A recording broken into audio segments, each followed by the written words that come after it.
Hey guys, today we're going to be talking about planning your career, which is chapter 9, section 2.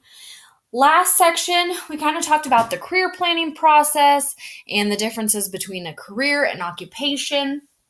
And in this one, we're really going to talk about how you can pull from your real life and your personal experiences and maybe kind of figure out what type of job, occupation, career that you want to have. So, some of the key terms in here are values, talents, and abilities. These three terms are going to really be helpful in figuring out what type of job or occupation or career is really going to fit your needs. So, the first thing that we need to do is take a self assessment. That is step one in the career planning process, which was from last section. You're going to need to take stock of your interests, values, and abilities. We kind of need to go over these terms just a little bit more so we have a better understanding of what those actually are.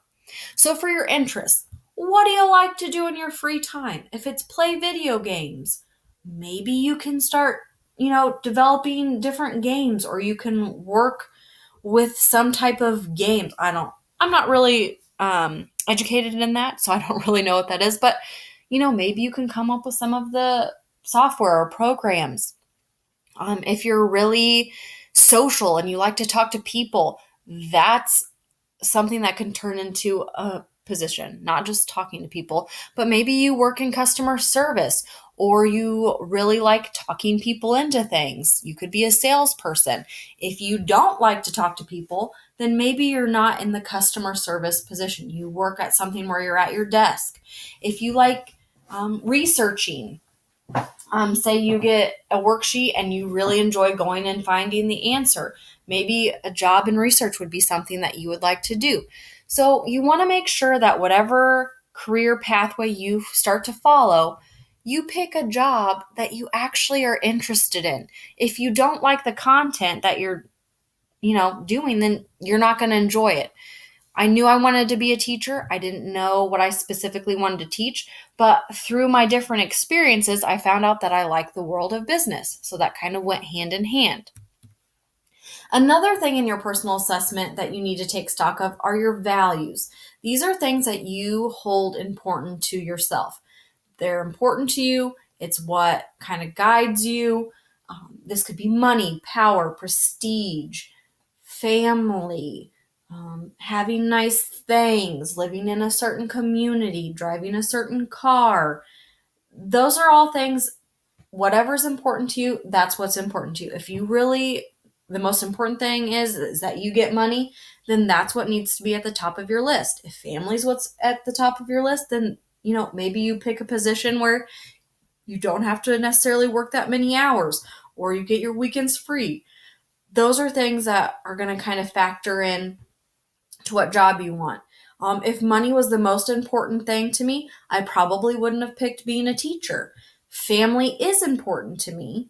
And so that's why I wanted a job that, allowed me to be home of an evening with my kids, to be home on the weekends, to have a summer break. And that really went hand in hand with being a teacher. Those are things that you're going to have to think about. Another thing is also how far away. We talked about mobility in the last section. I hated driving 45 minutes for one of my jobs that I had because it took away that time with my family. And it was, a lot of money for gas. So, are you willing to travel? Do you want to work in a place where you have to commute? So, take stock of those. The other thing that we need to assess are our talents and abilities. Now, these two terms, they are very similar, but there is definitely a difference between the two. A talent is natural, inborn, it's an aptitude to do certain things. We're just gifted with that. So think about some of the classes you've taken: math, science, English. Have any of those classes just been extremely easy? You never had to study for the test. The teacher kind of told you what was going on and you could do it. That would be you having a talent for that. How many of you are super awesome at basketball? You don't really have to work on your skills.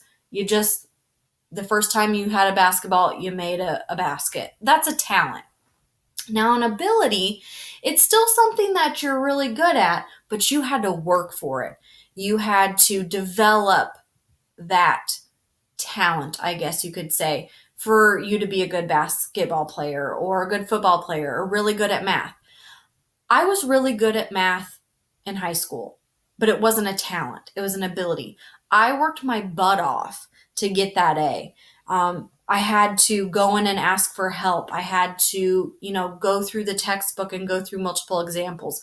But I developed that ability. So now I'm still fairly good at math, or if somebody needs help with a certain math problem, if I look over the text, I can maybe help them.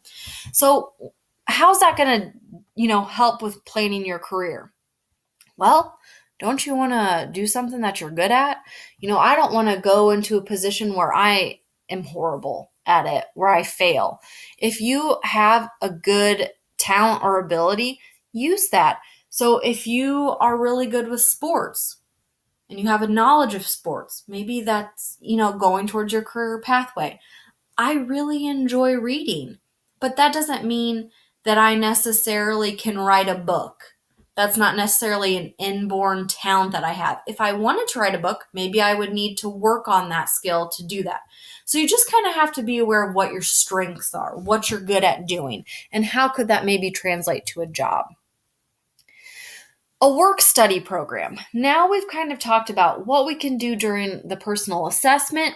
Now we need to figure out how can my previous employment experiences or experiences that I'm doing right now correlate with getting a job or planning my career. One thing that we can do is be a part of a work study program. This is something that can happen when you're in school. One of these programs is called the cooperative education. I teach that class. It's a idea of where you come to school half a day and then for the rest of the day you go and you work. An internship. This happens sometimes when you're in high school. A lot of times in college, you get a job. Sometimes it's paid, sometimes it's unpaid, and you go and work for somebody and it's maybe for an extended period of time, maybe a couple months, and you just kind of learn some skills. The thing about work study programs is that you're honing in on skills that are going to help you later on, or, give you a leg up on the competition, or even if try to decide if this is even the type of position you want to do. Another way that we're going to gain employment experience is just having a part-time job. Some of you already have this. Some of you are too young to have a job. And some of you are kind of thinking, hey, maybe I do need to get one. Part-time jobs give you a ton of experience. Number one, you're kind of learning how to work with other people, how to take direction, how to do certain tasks that you've never done before, giving change, talking to the public, helping customers. These, number one, you're getting paid. You're getting some of these skills. And it can also show you some things that you might enjoy. I worked for a shoe place one time. I did not enjoy it. I realized that I didn't necessarily want to work retail my whole life. I don't like to sell shoes. I'm not a good salesperson. I realized that. So you can maybe with your part-time employment figure out things you're good at and maybe things that, maybe are not so good. So we don't want to go on that career pathway.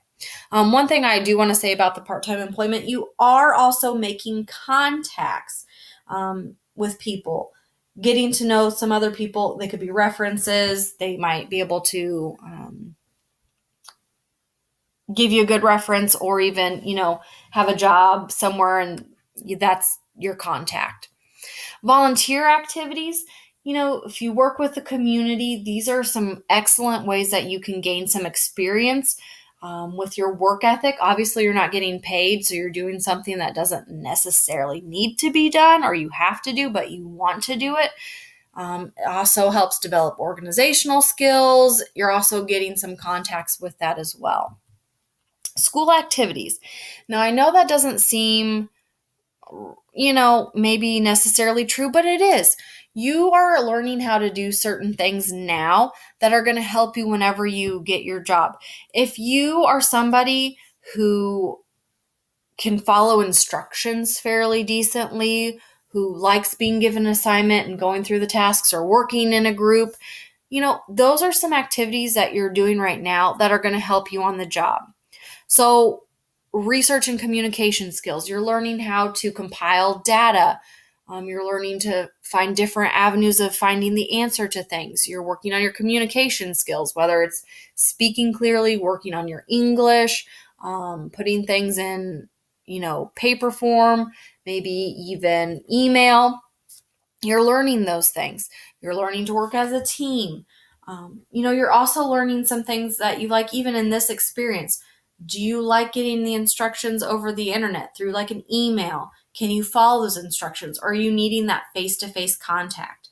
If you're involved in any clubs or organizations, that's also a really great way for you to kind of figure out if you'd be good at something. If you have a leadership role in one of those, do you like it? Do you like being in charge of people? Can you organize and delegate? If you can, maybe that's turning into a job of like, you could be a manager somewhere. So those things are going to help us figure out some career pathways that we might be good at. So we've taken our self-assessment. We kind of know what we want to do. That's great. We've maybe gone to school, done some training, but we got to know where the jobs are at. There's several different sources that we can look to figure out where those job openings are. Some of the places that our book talks about, not that they're going out of style, but some are more popular than what our book maybe mentions. The first thing that we're going to talk about is the media. Now, I don't know about you guys, but I don't receive the newspaper. I look online for information, and I have several different news outlets that I go through. But the media sometimes has classified ads for people that are hiring. You can go to searchable databases. There's several, like monster.com, Illinois Jobs, several different databases that have job openings. Just keep in mind that some places don't necessarily advertise to the public. There's not like a help wanted sign in their door. They are going to these outlets or they're hiring within. So you really have to research some openings. Personal contacts, this is a really great source of available jobs. When you have so many people in your life, they work for different companies. So if there's an opening, they're going to let you know if they know that you're looking for a job. School counselors, teachers, placement offices, relatives, family, neighbors. You don't know how many people, once that Bismarck job was open, the position I'm in now, I had about 10 people contact me, letting me know that the job was opened before I even knew that it was like published. So those are things that's what made me realize that there was a job opening. So always have those contacts. Let people know that you're looking for a job. Maybe they can help you out. Business contacts, you need to make sure that you're applying to multiple places, even if it's not someplace you want to work at. It's always great to keep those contacts. Maybe they can refer you to another place that they know are hiring. If you're looking for a job in a different city, it might be a little bit harder for you to find a job because you're not really sure what's there. That's why you should look at business directories, websites for different cities. That way you kind of have a feel for what businesses are in that community. And then career fairs. This is a really good one. And I think that people sometimes take this for granted. I got a job by going to a career fair. Danville has several career fairs. Businesses that are looking to hire a lot of people tend to go to career fairs, and it's kind of like a mini interview. So when you go, you want to make sure that you are dressed professional, that you've maybe done a little bit of research on the companies that are going to be there, have a resume. You have the opportunity to make several contacts. When I went to a career fair, I had a little bit of a mini interview with one school. They gave me their card. I called that next week, and then we set up an actual interview. So it's a great way for you to maybe get some contacts, maybe get that interview, get your foot in the door. Government employment offices is also a good source of information. Sometimes there is a fee that's involved, but a lot of these agencies kind of put feelers out to see what places are hiring, maybe the job outlook, is this going to be something that's going to have a lot of openings in the near future? It just gives you some up-to-date information about jobs. Always, of course, and it might even go back to the media slide, the internet is such a good resource in any of these scenarios. I think at one point I just typed in business education positions in Illinois, and a Milford position popped up. I applied to it, went to an interview, got the job. So always use the internet for that. I think that's where we're going to end it today. Don't forget to fill out the form that's also attached to this post. It's going to go over some questions about the content on here. You might need to refer back to the slide, possibly. You might need to do some internet research. But I will talk to you guys later. Have a great day.